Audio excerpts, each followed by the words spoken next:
Welcome to Stories on Sleepless Nights, where you will hear tales that'll put you to sleep or not. The choice is yours. I am your host, Genesis.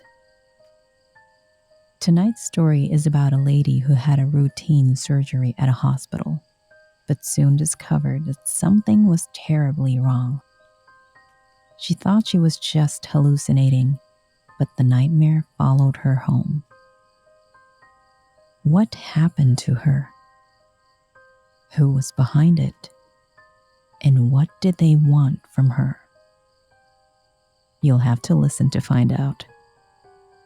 But before we begin, I want to warn you that this story contains graphic descriptions of violence, gore, and medical procedures. If you're squeamish or easily disturbed, you might want to skip this episode. Listener discretion is advised. Now here's the story for tonight.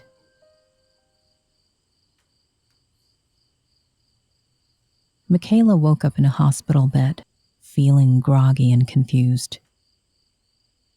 She looked around and saw a nurse checking her vitals. She tried to speak, but her throat was dry and sore.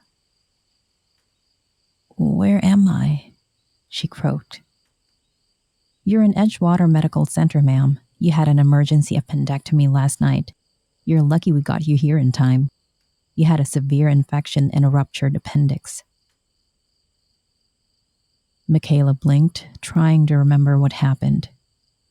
She vaguely recalled having a stomachache and calling an ambulance. She didn't remember anything else.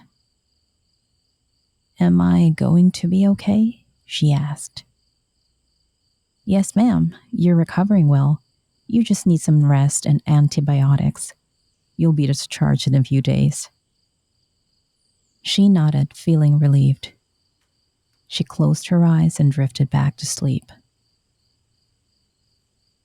Mikaela then had a nightmare. She dreamed that she was back in the operating room, surrounded by masked doctors and nurses. They were cutting her open, but they didn't stop at her appendix. They kept slicing and digging, removing her organs one by one.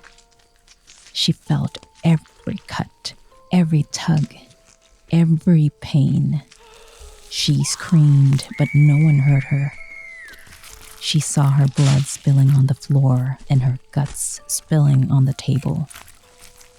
Mikaela saw their faces twisted with malice and glee. They were not doctors and nurses. They were monsters. She woke up in a cold sweat, gasping for air. She looked around and saw that she was still in the hospital bed.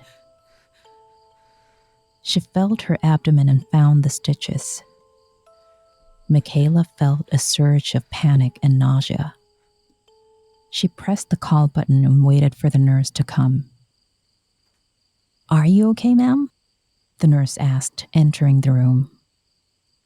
"I had a horrible dream. I dreamed you were all... She felt tears streaming down her face. "It's okay, ma'am. It was just a nightmare. You're safe here. We're here to help you. You probably had some hallucinations from the anesthesia. It's a common side effect. Don't worry. It'll wear off soon." The nurse gave her a sedative in a glass of water. She drank it and felt herself calm down. She thanked the nurse and lay back on the pillow. "Try to get some sleep, ma'am. You'll feel better in the morning." Mikaela nodded and closed her eyes. She hoped the nurse was right. She was discharged from the hospital 3 days later. She felt weak and sore, but glad to be out of there. She took a taxi to her apartment in Quezon City.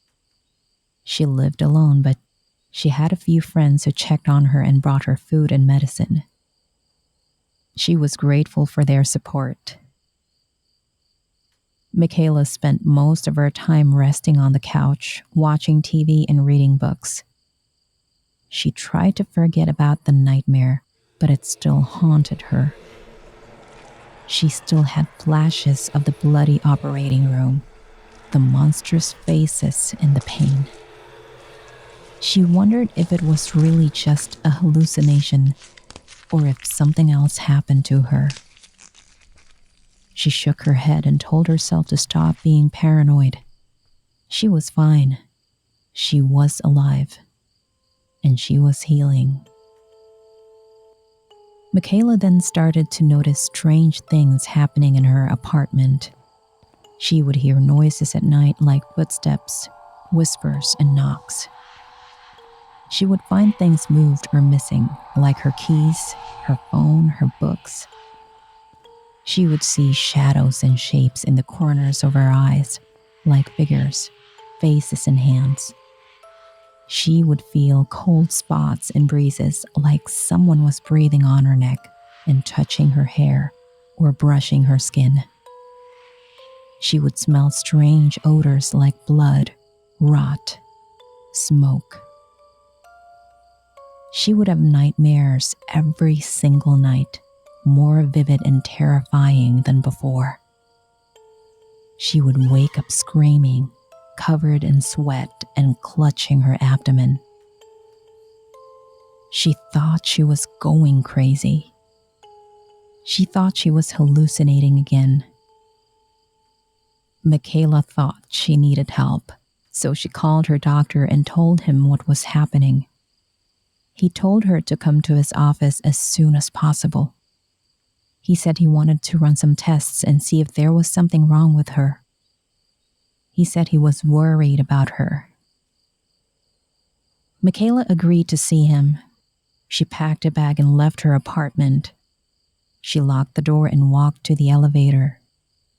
She pressed the button and waited for the doors to open.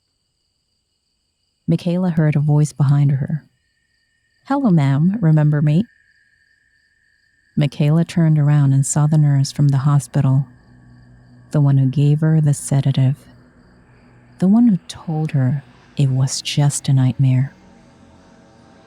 She was holding a scalpel. She smiled. She lunged. She screamed.